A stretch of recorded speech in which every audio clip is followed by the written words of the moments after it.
So here in October, we're going to be talking about the new Slipknot album, and many fans are excited about this because it's been a number of years since they've released an album. Yeah, I think it's like 6, I don't know. About 25. 25. Most of you probably wouldn't be born. You're probably like -7 years old. 25. Whenever the last Sanctuary album came out, Into the Mirror Black, it was 1989. I was 5 years old. I didn't know who these guys were yet because I was fucking 5 years old. Too busy getting into the, Ninja Turtles. But that album was considered the pinnacle of the genre. Sanctuary, a very important member of that genre in the latter portions of the 1980s. Of course, things kind of didn't work out. Oral Dane and Jim Shepard jumped ship, hooked up with a guy named Jeff Loomis, started a little-known band, called Nevermore. Jokes. Refuge Denied, their first album, actually was produced by Dave Mustaine. Little fun fact to throw in there before we talk about The Year the Sun Died, which was released here in 2014, and we know how important the comeback album is. CARCASS proved that last year. Surgical Steel easily really got the album of the year last year, and there was no question, really. So this could be very important for Sanctuary. 25 years in the making. Do they still have the chops? Do they still have the ability to really move and really take the heavy metal world by storm? And the answer to that question, I'm just going to really answer out of the gate. Fucking yeah. Now, I'm not saying this should be obvious, because trust me, believe me, going into this album, I had a tremendous amount of doubt. I knew that Sanctuary had a lot of skill, I knew that they had a lot of chops, but it has been 25 years. So, and this is an album that had a couple of different release dates. It almost seemed and felt to me like it may never happen, but then it finally did, and wow. This is an album that is really well defined by the skills that that Sanctuary possessed in the 80s, somehow over 25 years of not being in a band together. Well, with the exception of Shepard and Dane, but somehow this band feels tighter than before. They feel as though they picked up where they left off maturity-wise with their writing. And all of that age and wisdom has actually done them a lot of good. It's given them a lot of experience, and it's also given them a lot of angst, a lot of energy. It's given them a lot of desire and drive. This is an album that sounds like it's fueled by 4 guys who have a driving passion for music, perhaps one that they hadn't felt in quite some time, or perhaps one where that idea sort of was starting to feel like it was fading. These are songs that sound just reinvigorated. They sound like they have a lot of energy, a lot of character, and they're developed and written in a very recognizable style for Sanctuary fans, but 25 years also means that there's new elements of clarity whenever it comes to recording style. And it makes you realize just what Sanctuary always had to offer. Something that sounded so good to us in a lesser recording format now sounds all the better, all the louder, all the more bombastic, and it has just the same resonance. You start off with Arise and Purify, and this is whenever you start to recognize immediately just the passion that's behind this. Oral Dane sounds like a man possessed, and not since This Godless Endeavor can I really feel like I can say that with certainty. And even at times on that album, he felt as though the weight of the world was on his shoulders. So I might even go so far as to say,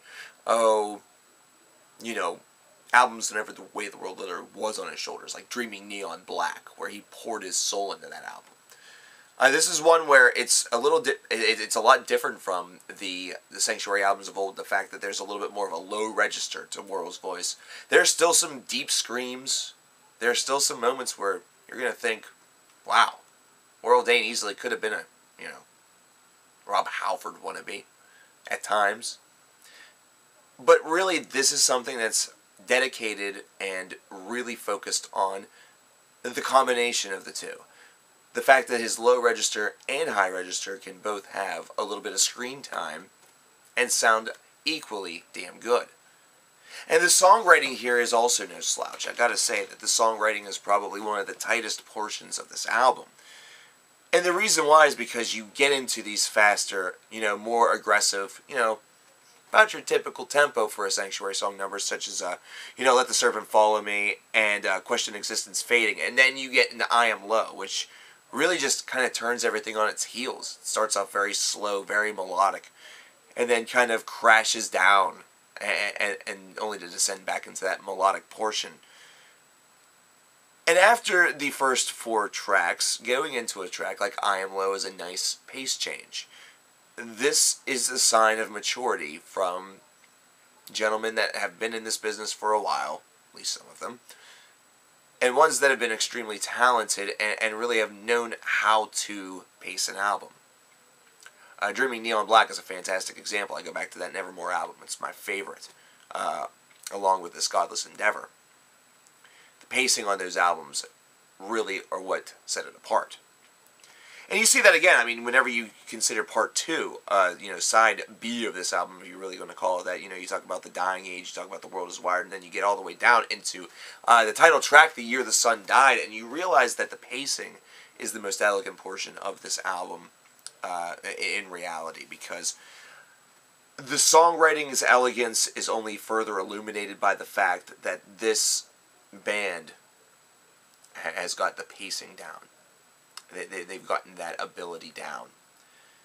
And I love the fact that they're able to go from a soaring or searing guitar solo in some of these songs and then just kind of dial it back a little bit. They don't necessarily have to go buck wild, but they also don't give it just a 7-second little quibble like you hear these days.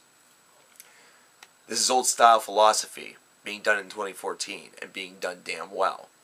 Principally because Sanctuary may be a little bit older, but their philosophy hasn't changed. Albums like these, I'm going to say this, and I'm not going to regret it.